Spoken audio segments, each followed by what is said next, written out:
ശക്തമായ കാറ്റിൽ മരം വീണ് വീട് തകർന്നതോടെ 12 ദിവസമായി വീടിനോട് ചേർന്ന് ഷെഡ് കെട്ടി അന്തിയുറങ്ങുന്ന പത്തനംതിട്ടയിലെ ആറംഗ കുടുംബത്തെ പരിചയപ്പെടുത്താം.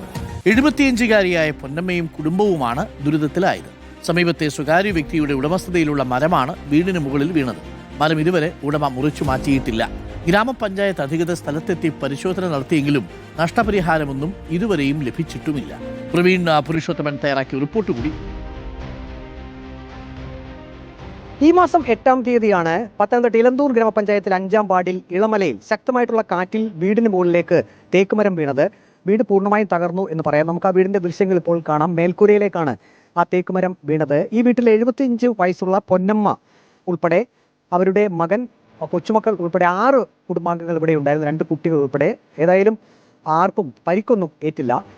ഇത്രയും ദിവസമായിട്ടും ഈ തേക്കുമരം ഇവിടെ നിന്ന് മുറിച്ചു മാറ്റാൻ കഴിഞ്ഞിട്ടില്ല. ഇത് മറ്റൊരു വ്യക്തിയുടെ പുരയിടത്തിൽ നിന്നിരുന്ന തേക്കുമരമാണ് പൊന്നമ്മയുടെ വീടിന് മുകളിലേക്ക് വീണത്. കളക്ടറെയും ഒപ്പം തന്നെ ഇലന്തൂർ ഗ്രാമപഞ്ചായത്ത് അധികാരികളെയും ഒക്കെ കണ്ടു. ഇലന്തൂർ ഗ്രാമപഞ്ചായത്തിൽ നിന്നും അധികൃതർ വന്ന് വീട് നോക്കിക്കണ്ട് അവർ പോയിട്ടുണ്ട്. ഇപ്പോൾ ഇവർ തൽക്കാലം അന്തി ഉറങ്ങുന്നത് ഈ പൊളിഞ്ഞ വീടിന് സമീപത്ത് ഒരു ഷെഡ് കെട്ടിയാണ്. പക്ഷേ 6 കുടുംബാംഗങ്ങൾക്ക് ആ ഷെഡിൽ കഴിയുക എന്നുള്ളത് ഏറെ ബുദ്ധിമുട്ടുള്ള കാര്യമാണ്. ഇപ്പോൾ 75-കാരി പൊന്നമ്മ നമ്മോടൊപ്പം ചേരുന്നു. ഇതിപ്പോൾ വീട് ശരിയാക്കുക എന്നുള്ളത് നിങ്ങളെ കൊണ്ട് ഒറ്റയ്ക്ക് ഇത് സാധിക്കില്ല. പറ്റില്ല. ഈ വീടിൻ്റെ കേടുപാടുകൾ തീർത്ത് തരുന്ന ഗവൺമെൻറ് അധികാരികളോടാണ് ഞങ്ങൾ അഭയം തേടിയത്. കഴിവില്ലായിരുന്നു. അങ്ങനെ പിന്നെ അതിന് സർവ്വതും കരണ്ടും സകലതും നഷ്ടമായി പോയിട്ടുണ്ട്. അതും പരിഹരിക്കാൻ കഴിവില്ല. ആ ഷെഡിൽ നിങ്ങൾക്ക് എല്ലാവർക്കും കൂടെ അന്തി ഉറങ്ങാൻ കഴിയുമോ? ഇതിൻ്റെ അകത്തൊക്കെ കസറയിട്ടൊക്കെ ഇങ്ങനെ ചരിയിരിക്കുക. കൂടെ മകൻ വന്ന് നോക്കും എന്തൊടുപ്പോൾ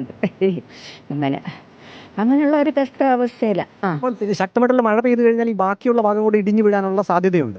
വീട്ടിൽ നിന്ന് ഇന്നലെ ഇറങ്ങിപ്പോയപ്പം പറഞ്ഞമ്മ മുറ്റത്തിരിക്കാവോ, അത് കയറിയിരിക്കില്ലെന്ന് പറഞ്ഞാൽ പോയ കുഞ്ഞുങ്ങൾ അങ്ങനെയുള്ള കഷ്ടത്തിലിരിക്കുക.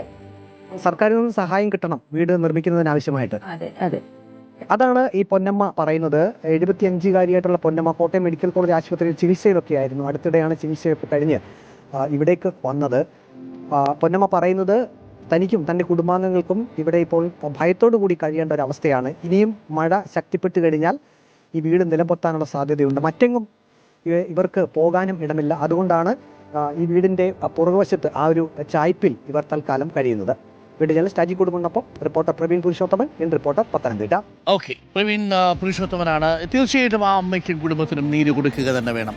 അയൽവക്കത്തെ ഒരു മരം ഈ കുടുംബത്തിൻ്റെ മേൽക്കൂരയ്ക്ക് മീതെയാണ് വന്ന് വീണത്. ഒന്ന് ആലോചിച്ച് നോക്കൂ. എന്നിട്ട് അവർ ഒരു ഷെഡ് കെട്ടിക്കിടക്കുന്ന അവസ്ഥയിലാണ്. പഞ്ചായത്ത് അടിയന്തരമായി തന്നെ വിഷയത്തിൽ ഇടപെടണം. തൊട്ടപ്പുറത്തുള്ള സ്വകാര്യ ഉടമയുടെ കയ്യിൽ നിന്നാണെങ്കിൽ നഷ്ടപരിഹാരം വാങ്ങിച്ചു കൊടുക്കുക. തേക്കുതടിയും കണ്ടാണ് വന്ന് വീണത്. എന്തായാലും മേൽക്കൂരയടക്കം തകർന്നു പോകുന്ന സാഹചര്യം ഉണ്ടായി.